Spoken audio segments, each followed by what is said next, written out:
Թովմասյան երեք Սերժ Սարգսյանը Տիտառնակաբերդում հայտարարեց, որ Նիկոլ Փաշինյանին հեռացնելու պահը հասունացել է եւ դրա իրականության համար, դա իրականացնելու համար կա հստակ ծրագիր։ Քանի որ դուք խմբակցության падգամավոր եք, ես ուզում եմ դուք ասեք, ինչ ծրագրի մասին էր խոսում Սերժ Սարգսյանը, եթե ունեք տեղեկություններ եւ ինչ մեթոդներով է պատրաստվում դա անել հանրապետականը, կրկին եթե մասնակից եք այդ process-ին, արձագանքեք կշարունակեք։ Շնորհակալություն, շատ ճիշտ նկատեցիք, քանի որ ես կուսակցական չեմ, այդքան ներքին պայմանավորվածությունները կամ ծրագրերը ինձ համար հասանելի չեն, ես տեղեկություն չունեմ շատ, բայց որ Նիկոլ Փաշինյանին հեռացնելու ժամանակը հասունացել է, այո, եւ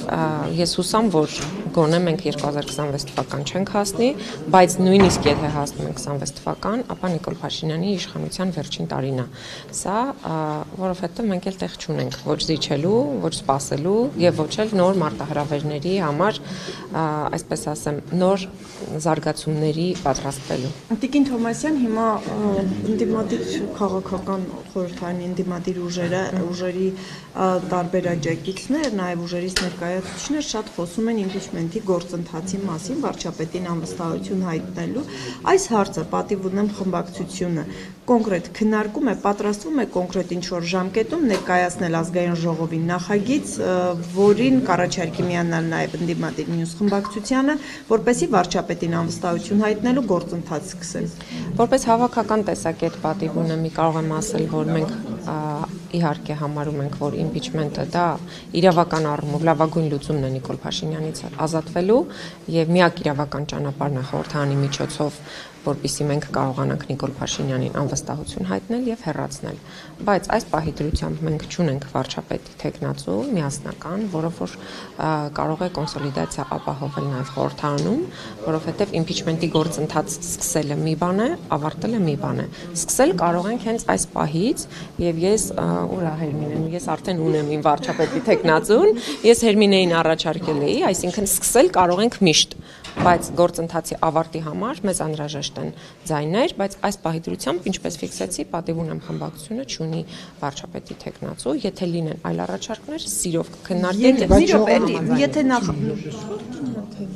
Եթե նախագիծը չի ներկայացվում, պատճառը այն է, որ պատիվ ունեմ խմբակցությունը չունի վարչապետի տեխնացու։ Բա պատճառը հենց այդ է։ Այսինքն դրա համար նախագիծը չի ներկայացվում, որտեղ խմբակցությունը չունի վարչապետի տեխնացու։ Ես ունեմ առանձին որպես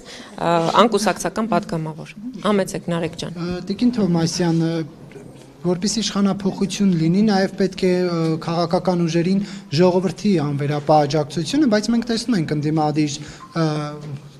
ուժերի կազմակերպած հանրահավաքներին, եթե հանում ենք բարեկամ հարևան խնամի ծանոթներին, շատ աջակիցներ էլ չկան։ Այսինքն ժողովրդի աջակցությունը չունեք, ինչպես եք իշխանափոխություն անելու։ Ես ուզում եմ ասել, որ ժողովրդի աջակցությունը ցավոք սրտի Հայաստանում քաղաքական շատ քիչ ուժեր կամ գրեթե չկան ուժեր, որոնք որ ունեն, հաշվի առնելով այն բոլոր հարցումները, որոնք իրականացվում են, եւ այդ բոլոր հարցումների արդյունքում Հայաստանի քաղաքացիների 70%-ը անտարբեր է։ Նրանք որևէ քաղաքական process-ի նկատմամբ հետաքրքրություն չունեն։ Եվ մենք ինչ խոսում ենք մեր բոլոր պրոյեկտները, մեր բոլոր կարծիքները, տեսակետները, վերլուծությունները ձևավորում ենք 30% ազնիվ եւ ներողություն ոչ թե ազնիվ, այլ ակտիվ նկատի ունեի, ակտիվ քաղաքացիների եւ ակտիվ ներգրավվածության ձգտող քաղաքացիների ակտիվության մասին մենք կարող ենք խոսել։ Մնացած 70%-ի մասով, այո, ճիշտ եք, որ որևէ քաղաքական ուժի չեն վստահում։ Եվ այս առումով եւ կարող եմ ուրախությամբ արձանագրել, որ ինչպես տեսակ բոլոր վերջին տեղական ինքնակառավարման մարմնի ընտրություններում Նիկոլ Փաշինյանի իշխանությունը այլևս չունի այն վստահությունը, այն հեղինակությունը, ինչ որ ուներ նախկինում եւ ընտրությունների միջոցով նույնիսկ հնարավոր է հասնել իշխանափոխության, ինչպես դա եղավ Գյումրիում եւ Փարաքարում։ Եվ եթե նկատեցիք, երկու տեղերում էլ հաղթեցին ընդդիմադիր տեխնացուներ, այսինքն ընդդիմադիր տեսակը, ընդդիմության տեսակետները այնուամենայնիվ շարունակում են մնալ դոմինանտ եւ ընկալելի քաղաքացիների համար։ Տիկին Թովմասյան, բայց այնուհանդերձ տարակուսելի չէ, որ 7 տարի առաջ համաժողովրդավարական շարժմամբ մերժված երկրի ղեկավարը խոսում է մեծ վստահությամբ իշխանափոխության մասին, այսինքն նրան մերժել է ժողովուրդը եւ ինչու է նա հիմա փորձում էլի նման գործընթացների մեջ մտնել։ Նարեկ ջան, ես կարող եմ մի բան ասել, որ քաղաքացիների մեծ մասը, ովքեր որ համարում էին, որ Սերժ Սարգսյանի իշխանությունը պետք է հեռանա, եւ չմոռանանք, որ այդ թվում եղել եմ եւ նաեւ ես, բայց այն արհավիրքը, ինչ որ բերեց Նիկոլ Փաշինյանը մեր գլխին, մեր երկրի գլխին, մենք հիմա երանի ենք տալիս, այն մեր քննադատած ու մեր մերժած ժամանակները։ Այո, երանի ենք տալիս, որտեվ ունենք երանի եք տալիս։ Դուք սպասեք, ես ավարտեմ, Նարեկ ջան։ Ես երանի եմ տալիս այն Հայաստանը, որ մենք ունեինք Սերժ Սարգսյանի օրոք, եւ երանի եմ տալիս այն Արցախը, որ մենք ունեինք Սերժ Սարգսյանի օրոք, եւ նաեւ երանի եմ տալիս այն կոռուպցիոն համակարգին, որ կար Սերժ Սարգսյանի օրոք։ Դուք լսեցիք ես դատախազին ինչ հարցեր տվեցի, կհետևեք հիմա իմ ելույթին, հետո կհետևեք նաեւ նիստերի դահլիճում իմ ելույթին ու կտեսնեք այդպիսի կոռուպցիոն գործարքներ, որոնք որ հիմա են տեղի ունենում, Սերժ Սարգսյանի օրոք երբևէ եղել են, թե ոչ, եւ որևէ իշխանության օրոք։ Բայց գուցե Հայաստանը եւ Արցախի ավերման պատճառ դարձան ձեր երազած այդ կոռուպցիոն համակարգը, որը Սերժ Սարգսյանի օրոք կար։ Դուք հիմա ես չեմ հասկանում ձեր հարցի իմաստը։ Ես ասում եմ, այն կոռուպցիոն համակարգը, որ կա, ձեր երազած կոռուպցիոն ավելի երազելի էր, ավելի երանելի, քան այսօր ինչ որ կար։ Դրսևորում չի կարող երանելի լինել։ Մենք ամեն ինչ խոսում ենք համեմատության մեջ, Նարեկ։ Եթե այդ ամեն ինչը լավ լիներ, ես հրապարակում չէի գնա կանգնի։ Ես դրա համար հատուկ հիշեցրեցի իմ անհամաձայնությունը, բայց ես ասում եմ,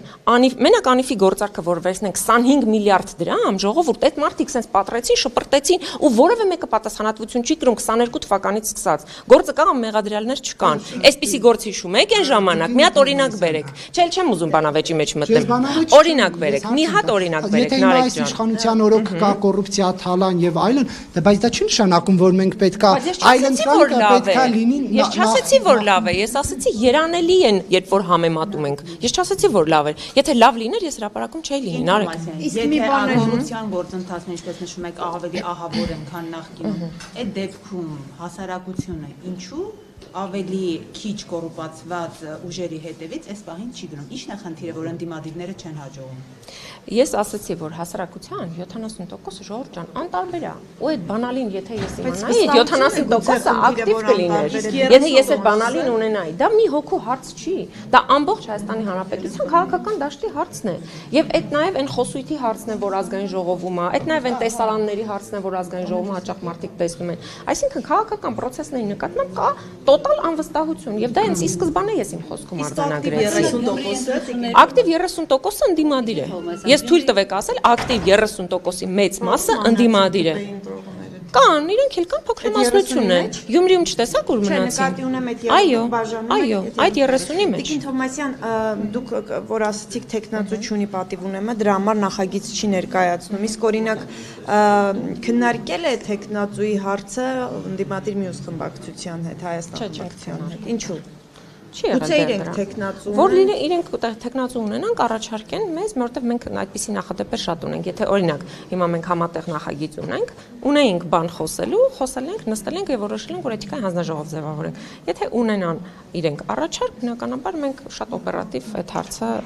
միասին ինի կբերենք։ Հարցը անընդհատ բարձրացվում է Հայաստան խմբակցությունից Արցախից որևէ եղել է թե ոչ։ Կարող եք Հայաստանից հարցնել, սիրելիներս, ես Հայաստան խմբակցության փոխարինող պատասխանատու։ Չեմ կարող ասել, որովհետև այդ պատիվ ունեմ դաշինքը հիմա որպես այդպեսին գոյություն չունի արդեն։ Այսինքն շատ բան է փոխվել։ Տիկին Թովմասյան, դուք ուղիղ տարբերություն, այսինքն կապ տեսնում եք։ Տիկին Թովմասյան, ուղիղ կապ տեսնում եք, օրինակ Փաշինյանի Ադրբեջանի Թուրքիայի դրոշը այրելու կամ այսպես ցեղասպանության հետ կապված գնահատականները մեղմացնելու եւ Միացյալ Նահանգների նոր նախագահի ուղերձի մեջ, որտեղ ի տարբերություն Բայդենի ցեղասպանություն բառը չի օգտագործվում։ Շատերն ասում են, որ եթե Հայաստանի իշխանությունը այսպիսի դիրքորոշում ունի, ինչ պետք է սպասել, այսպես ասած, միջազգային հանրությունից, բայց ուղիղ կապ կա այս հայտարարությունների մեջ։ Ես չեմ կարծում, որ Նիկոլ Փաշինյանը սինխրոն աշխատում է Ամերիկայի Միացյալ Նահանգների նախագահի հետ եւ նա կկարողանար նախապես կամ թեկուզ հետո իմանար ինչ դիրքորոշում ուներ եւ ըստ այդմ ձևավորեր իր դիրքորոշումը։ Նիկոլ Փաշինյանը ավելի շատ թուրք-ադրբեջանական տանդեմի հետ է իր գործողությունները համաձայնեցնում եւ ընդ որում արդեն անթակույց եւ այդ հայտարարությունը պետք է դիտարկել այդ տիրույթում, որ թուրք-ադրբեջանական տանդեմի ցանկությունն է փորձում սպասարկել։ Իսկ մի բան էլ էլի ձեզ ձեզ հարցնել Տիկին Թովմասյան Էրդողանի նմանություններ տեսնում եք Փաշինյանի ասածների հետ, որովհետև մասնավորապես վերջին հատվածում Էրդողանը մեղադրում էր երրորդ երկրներին, որ իրենք խանգարել են, որպեսզի դարավոր այսպես բարեկամություն արմատներ ունեցող ժողովուրդների մեջ չխաթարվի։ Տեսնում եք նմանություններ։ Ես նմանությունները Թուրքիայի նախագահի եւ նաեւ Ալիևի հետ, Ադրբեջանի նախագահի հայտարարությունների հետ Նիկոլ Փաշինյանի շատ վաղուց եմ տեսել ու մենք շատ վաղուց ենք արձանագրել, որ նրանք երբեմն շատ դեպքերում գործում են սինխրոն։ Բայց այս դեպքում մասնավորապես երրորդ երկրին մեղադրում էր Էրդողանը, պետությունների հետ մեղադրում, այս քննարկումը նաև Նիկոլ Փաշինյանն է ծավալել։ Այս հարցով ինչ կասեք, այսինքն սինխրոն է իրականացվում եւ հիմա փորձում է թշնամու տեղը փոխել։ Գիտեք, խնդիրը հետեւյալն է։ Իրենք փորձում են բնականաբար հնարավոր պատասխանատվությունից խուսափել եւ այդ պատասխանատվությունը որևէ կերպ պետք է երրորդ, չորրորդ, հինգերորդ կողմերի վրա բարդվի եւ իրականում խնդիրն այն է, որ նրանք փորձում են մեզ ազգովի պարտադրել, որպեսզի մենք մոռանանք ցեղասպանության մասին, մոռանանք մեր պատմական հիշողության մասին, դադարենք լինել պահանջատեր, որովհետեւ այդպես Ալիևին ու Թուրքիային եւ տվյալ դեպքում Էրդողանին շատ ավելի հեշտ է, հարմար Տիկին Թովմասյան, ես կարող եմ ձեզ մի բան Անդրեյ Քոչարյանի զարքի եւ կապվածիկային հանձնաժողով հարցով, ինչպես գիտեք, խմբակցությունը որոշել է, որ դեմ է քվեարկելու այդ հարցին, դուք այդ դեմի տակին չեք տեսնում, ինչու է պայմանավորված քաղաքական դրդապատճառներ կան, թե պարզապես ինչի համար ուզում ջրել հարցը։ Ես կարծում եմ, որ քաղաքացիական պայմանագիր խմբակցությունը իր խմբակցության որոշման արդյունքում ազդարարեց, որ ինքը հովանավորում է լրագրողների հետ լիկտի վարքագիծը